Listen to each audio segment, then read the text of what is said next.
Delhi RTOನಲ್ಲಿ NOCಗಳು issue ಆಗುವಂಥದ್ದು ಸ್ವಲ್ಪ ತಡ ಆಗ್ತಿದೆ. ಸೊ ತುಂಬ ಜನ ದೆಹಲಿಯಿಂದ ಗಾಡಿ ತಂದಿರೋಂಥವ್ರಿಗೆ 1 ತಿಂಗಳು 2 ತಿಂಗಳಾದರೂ ಕೂಡ NOC ಸಿಗ್ತಾ ಇಲ್ಲ. ಬಟ್ ಡೋಂಟ್ ವರಿ, RTO ಕೆಲಸಗಳು ಈಗ ಮತ್ತೆ ಪುನರಾರಂಭ ಆಗಿದೆ. ಸೊ NOC ಎಲ್ಲರಿಗೂ ಇಶ್ಯೂಸ್ ಆಗುತ್ತೆ, ಅದು ಲೀಗಲೈಸ್ ಆಗಿ ಎಲ್ಲ ಡಾಕ್ಯುಮೆಂಟ್ಸ್ಗಳು ಕರೆಕ್ಟ್ ಆಗಿದ್ದಾಗ.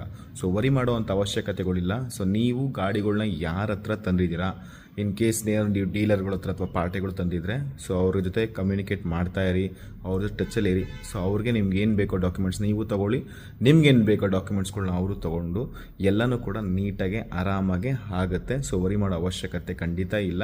ಸೊ ಆದಷ್ಟು ಡೀಲರ್ಗಳ ಹತ್ರ ತೊಗೊಳ್ಬೇಕಾದ್ರೆ ಡೆಲಿವರಿ ಚಾಲನ ಇಟ್ಕೊಂಡಿರಿ. ಪಾರ್ಟಿಗಳ ಹತ್ರ ನೀವೇನಾದ್ರೂ ಖರೀದಿ ಮಾಡಿದ್ರೆ, ಸೊ ಅವ್ರ ಹತ್ರನೂ ಕೂಡ ಅಫಿಡೇವಿಟ್ನ ತೊಗೊಳ್ಳೋದು ಮಿಸ್ ಮಾಡಿದ ಅಫಿಡೇವಿಟ್ನ ತೊಗೊಳ್ಳಿ. ಸೊ ಇದು ತುಂಬ ಇಂಪಾರ್ಟೆಂಟ್, ಸ್ಪೆಷಲಿ ನೀವು ಡೈರೆಕ್ಟ್ ಪಾರ್ಟಿಗಳ ಹತ್ರ ಖರೀದಿ ಮಾಡಿದರೆ. ಆ್ಯಂಡ್ ಡಾಕ್ಯುಮೆಂಟ್ಸ್ಗಳನ್ನ ಒಂದ್ಸಲ ಒರಿಜಿನಲ್ ಡಾಕ್ಯುಮೆಂಟ್ಸ್ಗಳನ್ನ ಪರಿಶೀಲನೆ ಮಾಡಲೇಬೇಕು. ಅದೆಲ್ಲ ನೋಡಿ ಕೂಡ ನೀವು ಗಾಡಿ ತೊಗೊಂಡ್ರೆ ಸೊ ನೀವು ಸೇಫಲ್ಲಿ ಇರ್ತೀರ. ಸೊ ಯಾವುದೇ ರೀತಿ ಆತಂಕ ಪಡುವಂಥ ಅವಶ್ಯಕತೆಗಳು ಖಂಡಿತ ಇಲ್ಲ.